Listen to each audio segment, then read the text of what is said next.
Hello everyone, welcome to the channel here of MeteoMark Weather. It's great to have you here. We're going to be looking at the tropics. Most importantly, there's a couple areas, the Gulf off the southeast coast and the Northwest Caribbean as we head into early September, and way out here into the MDR, tropical wave uptick is likely. Now, is that going to translate into tropical storm and hurricane development? Let's get into it. So starting off with the European model, and we'll progress over towards the GFS momentarily. So we're getting started. It's a little quiet right now. Most of you are probably wondering, well, what is going on with the tropics as we head into early September? Well, we do have a lot of tropical moisture in the Gulf of Mexico, some tropical wave action as we head out into the Atlantic here, especially the MDR. And if we head over to Africa, there is a lot of, activity that's going to be pinwheeling off of Africa here, where all of our tropical waves bubble up. You can see as we head through the 28th here, we are looking at a lot of tropical wave action here continuing. Watching the Northwestern Caribbean as well, plenty of tropical moisture. Florida, unfortunately, more rain. You will start to get a break later in the week, it looks like. But look at this, as we head towards the 29th, there it is. We're just lining these right up off the coast of Africa. More tropical wave action here from the Gulf and the Northwestern Caribbean. Even some activity off the coast of Florida here in the Bahamas. As we head towards the 29th into the 30th, you can see, we're still looking at increased moisture here. Cayman Islands, Jamaica, these tropical waves, they are just continuing to line up here. It's crazy. But in the short term here, it doesn't look like any of these are going to develop. You can see some strong tropical waves continuing to form across Africa here, hence where all of our activity does come from. So as we continue through the 30th, the 31st, now these waves are starting to look a bit more menacing. Look at the Gulf and the Caribbean just filling up with tremendous tropical moisture. These waves out here, and especially this one coming off the coast, looks extremely strong as we head into the 31st. Into the 1st of September, you start to see some of these red and orange returns out here. And look at what's sitting right around Florida here in the Bahamas. This is concerning. We also have positive signals of uptick in activity here from the Western Gulf, the Caribbean, and then stretching out here into the Cape Verde season area. So as we continue through the 2nd into the 3rd, it just continues to look more menacing here. You see plenty of opportunities for some of these big waves to really start to develop here. And look at even the Caribbean is filling in with lots of moisture. So this is going to provide a lot of rainfall for the tropical Caribbean islands as well. And then as we head through the 4th here, this is where things really get interesting. It looks like the mid-Atlantic and the Northeast are being protected by this area of high pressure to the north. It's helped keep this tropical moisture bottled right off the southeast coast into the Gulf and the Caribbean. But look at these tropical waves just continuing to line up here. Positive signals are showing up here that activity is going to continue to increase here throughout the month of September. And before we continue with the GFS model, don't forget, if you've made it this far in this video and you like it, smash that like button. It really does help everyone. Question or comment down below. I'd love to read your questions or comments. Keeps our weather community active. And if you haven't subscribed yet, what are you waiting for? Hit that subscribe bell notification button so you're alerted when I come out with any one of my future weather updates. Let's continue. So here we are with the GFS, putting it into motion.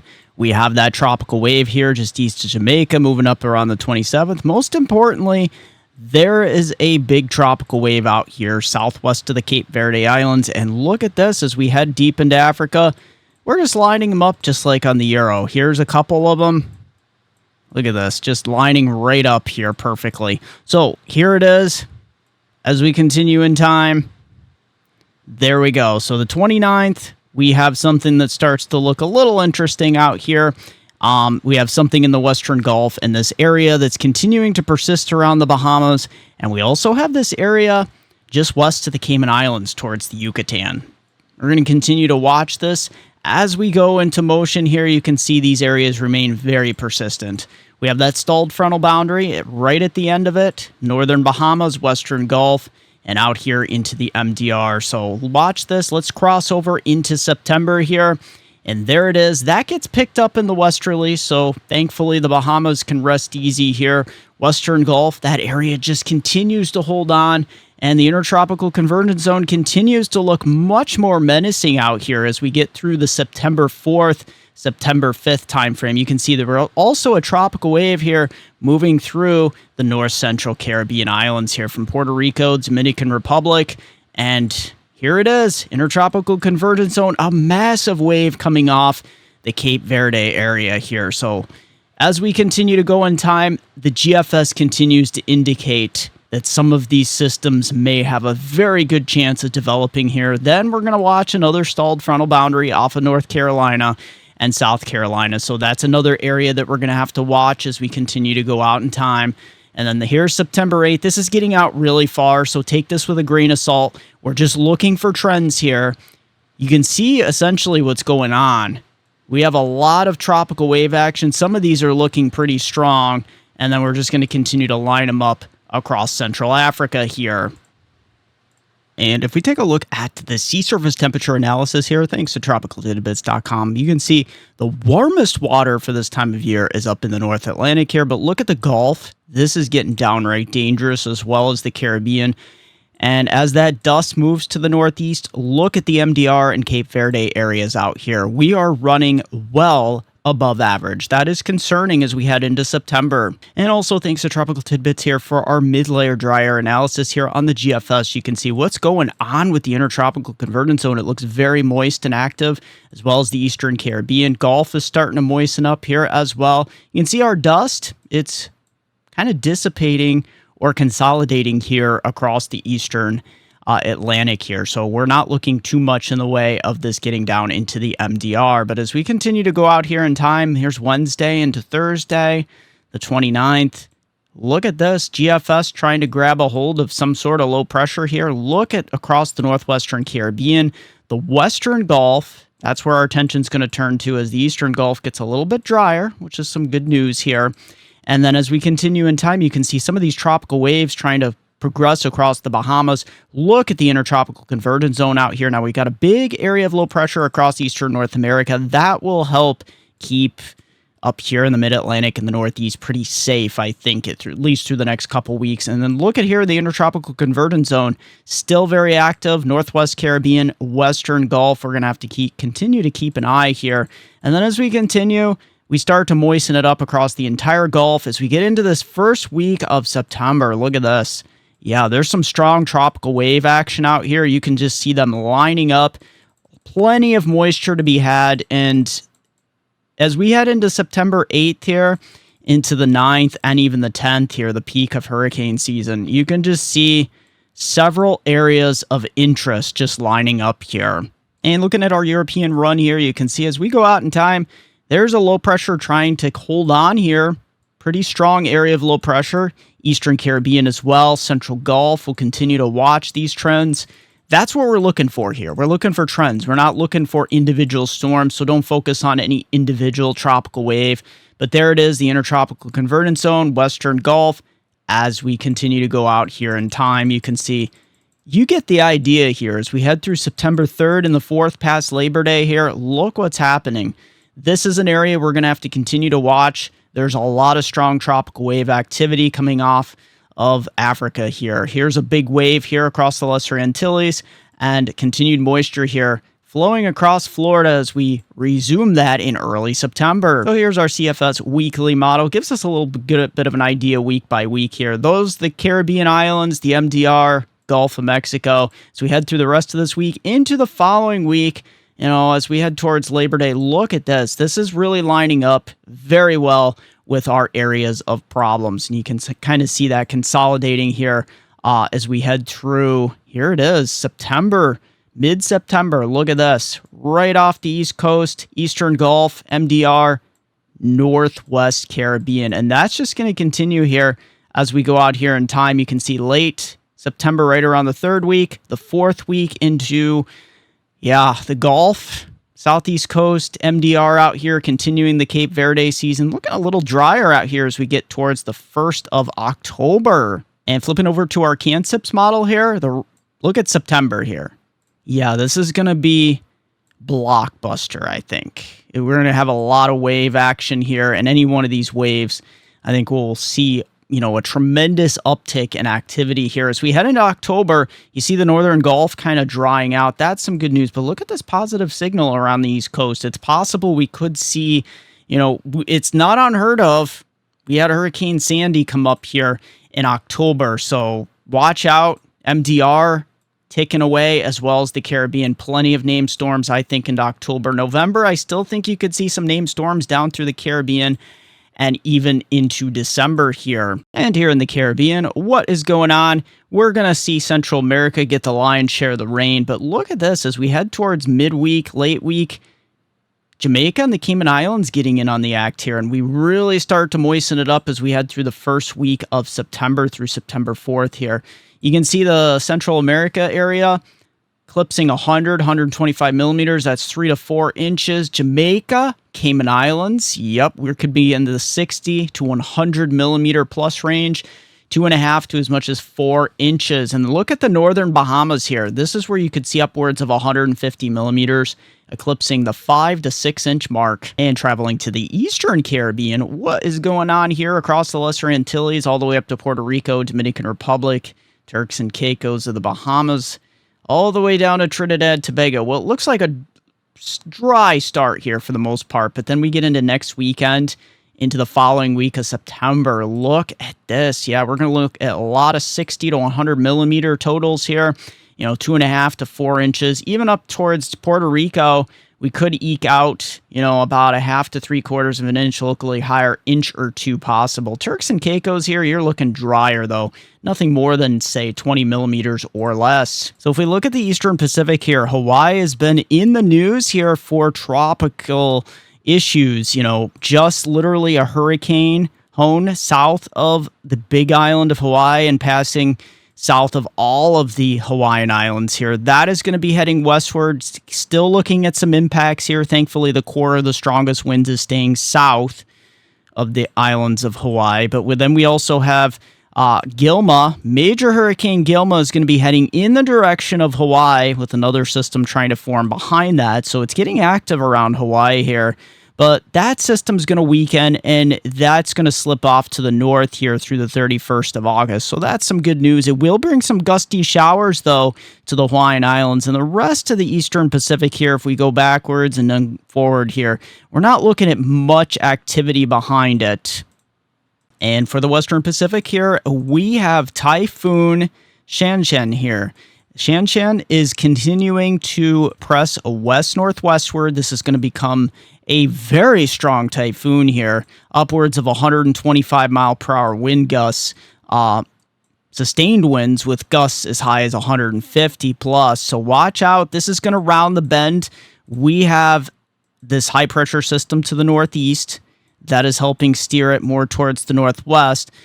Weak steering currents back to the west of it here, but it's going to get caught into the westerlies. We do have a frontal boundary up here in eastern China and South Korea and eastern Russia. That's going to help pinwheel this storm as we head towards the 27th into the 28th. This gaining a lot of strength here, and it's continuing to shift a little bit further to the west here. So, yeah, the southernmost tip here of Japan could really get slammed here with this typhoon, and then this is going to be heading up, crossing back into the ocean, and then up towards Ehime here. So these prefectures to the south here, Kagoshima, all the way up to Ehime here, we could be looking at a lot of typhoon weather here as we head through the 28th, the 29th, and then maybe a second landfall up by Ehime here. So, yeah, it's going to be looking... This model run, though, is interesting of the European model. It's skimming the coastline here and then bringing it up towards Osaka come September 1st. Because we're going to be dealing with this system a very long time. In Japan, this is shaping up to be a very active typhoon season. And the rest of the tropics out here, you can see, just back it up through this week, 27th into the 28th, into the 29th. You can see a lot of monsoon moisture here around the Philippines. Watch out, continued flooding concerns are likely. The good news is there doesn't look like there's much activity behind it.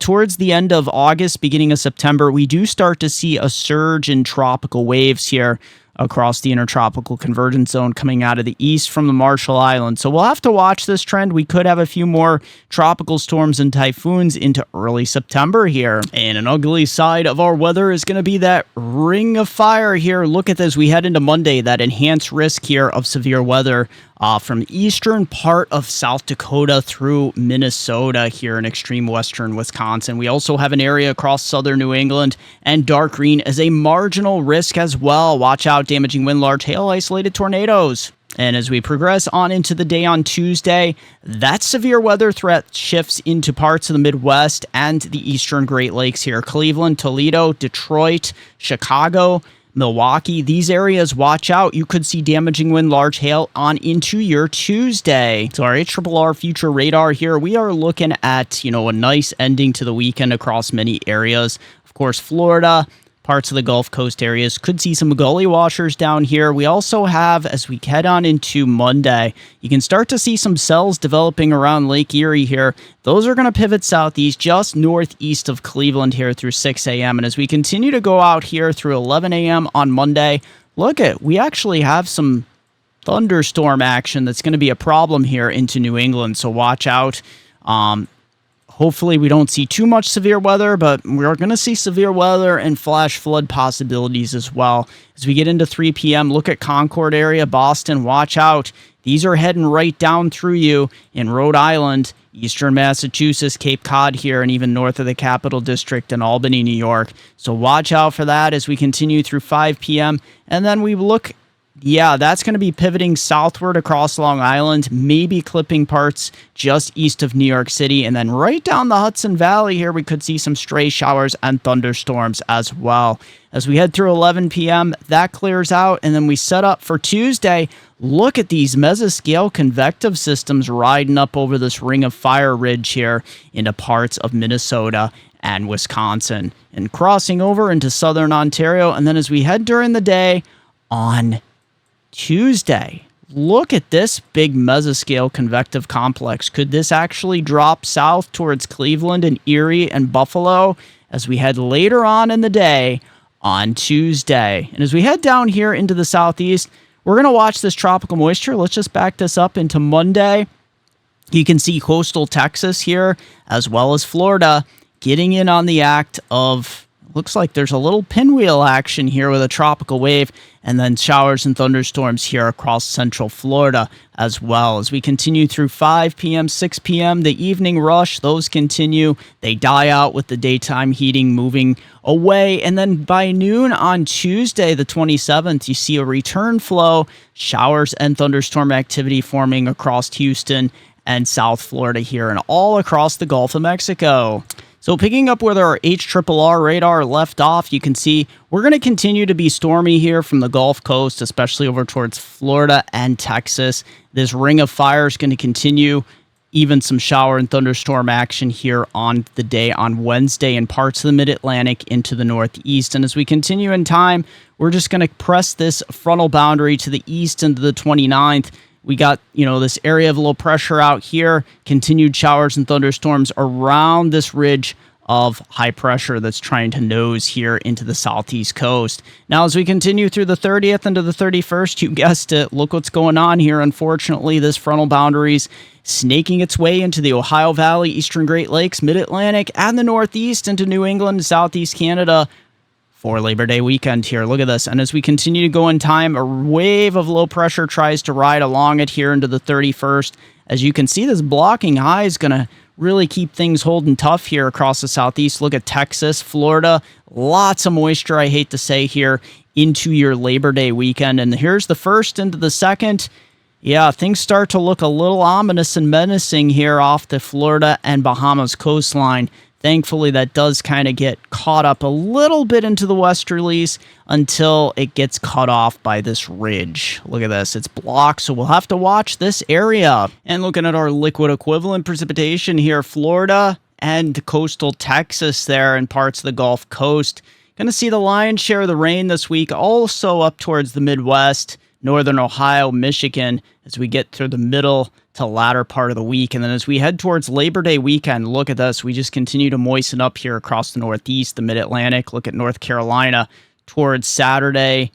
mainly into Sunday, the 1st and the 2nd there. And look at this tropical moisture. Yeah, we're going to be watching these signals here for a lot more tropical moisture. We could be looking at 4 to as much as 8 inches in some of these areas that you don't need it. Coastal Texas, it's been a little dry, so I'm sure you can probably handle it at this point, but Florida, definitely not. In North Carolina here, we're getting in on the act again. And then an additional, 1 to 2 inches here across parts of the Midwest, Great Lakes, and the Mid-Atlantic into southern New England, where you don't need any more. So looking at our Canadian weather outlook here, it's going to start off a little quiet. We do have this big low-pressure system bombing up towards Hudson Bay. It's dragging a cold front here through eastern Manitoba and Ontario. A few showers and thunder showers. For the most part, British Columbia will get the lion's share of the precipitation here. And as we continue to head out here in time to the 26th, the 27th, into the 28th, you see a cold front diving across parts of southern Ontario and Quebec, come midweek here, mid to late. So we're going to be looking at high pressure building in behind it, mid to late week here. And look at this, the 29th into the 30th, we have another big storm winding up here towards Manitoba, bringing some beneficial rain across these areas. That's some great news for the wildfire situation. That's going to plow eastward for the 30th into eastern Ontario and western Quebec by the late the 30th into the 31st. Look, we could be looking at some pretty substantial, lines of showers and thunderstorms here as we round out the end of August here. High pressure building into Nova Scotia, New Brunswick, Prince Edward Island up to Newfoundland here. And look at this. That is going to be pressing eastward. Look at behind it, a big upper level low, an unsettled pattern, pinwheeling showers behind it. But look at high pressure is going to build in right behind it, right around September 1st into September 2nd here. Looking pretty dry with the exception for, look at Nova Scotia here. Could be very stormy come the 2nd of September. And Canadian precipitation outlook here. We're going to be looking at mostly dry for the most part this week. Southeast Canada could pick up about 16 to 30 millimeters, nothing more than, a quarter to a half an inch. But then we get towards, the last part of August, the 31st into the 1st of September. Look what starts to happen here. A lot of equal distribution of rainfall here across Canada. So it gets a bit stormier. Most areas picking up 40 to 70 millimeters on average here. That's some great news. That's about an inch or 2 on average here. And before we continue, don't go anywhere. I got plenty more weather for you. Take a look at these awesome maps from my affiliate.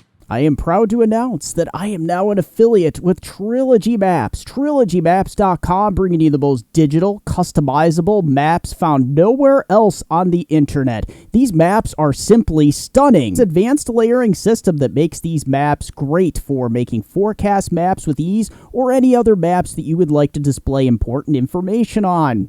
The resolution on these maps is simply amazing. From the detail of everything here in the States, and you can also create stunning, digital, professional layered maps from also across the entire world. And don't forget, in checkout, the discount code option, use my code, MeteoMark, hit apply, and you will get 20% off your order. So if you want the most professional, customizable, and affordable weather maps found nowhere else on the internet, look no further than TrilogyMaps.com. Link in the description down below along with your discount code. So our temperature-wise, the heat is going to be on. This late summer heat is going to be spreading to the east. Look at that, mid-90s into central Ohio, 80s here from northeast Ohio, northeastward through the eastern Great Lakes and New England here. And then as we head through the rest of the week, look at this Tuesday. 99 in central Ohio, 91 in Cleveland, all the way up to the upper 80s here. Look at even upper 80s into the northeast, plenty of 90s and hundreds stretching all the way up into the Tennessee River Valley as we continue through August 28th, Wednesday here. Look at that. The 90-degree line is all the way up through right into the northeast, the Midwest here. So the heat is going to be on into Thursday. We start to see evidence of a cool down here. Here it comes for Friday. If you have a long Labor Day weekend, say you have Friday off, it's going to be hot as a firecracker here across parts of the Ohio Valley. And look at this. kind of a backdoor cold front here across the northeast, getting into the 70s, staying in the 70s. And look at this, even some moderating temperatures across the south. We're knocking those hundreds down to 90s. Extended forecast from our hometown viewers, Binghamton, Scranton, Upper Susquehanna River Valley, New York, and Pennsylvania. As we take a look at Monday through Friday here, it is going to feel very summer-like, so get out there and enjoy sunny each day. The only thing is we have, less than a 20% chance of showers and thunderstorms Wednesday afternoon and evening, as well as Friday afternoon and evening. So watch out. There may be a few splash and dash showers and thunderstorms, but for the most part, it's look at by Wednesday 90, but we're pulling back into the 70s by Friday. As always, thank you for joining me for this edition of MeteoMark's Weather. Also, don't forget to join me on Facebook at MeteoMark, also Weather Northeastern, also Twitter at Weather Eastern. Don't forget it's MeteoMark.com, and don't forget, if you want to send me a coffee, there is a link, Super Thanks. You can smash that Super Thanks button or my PayPal link in the description down below. You can buy me a cup of coffee. Thanks, everyone. Share that video. Subscribe if you haven't. Smash that like button.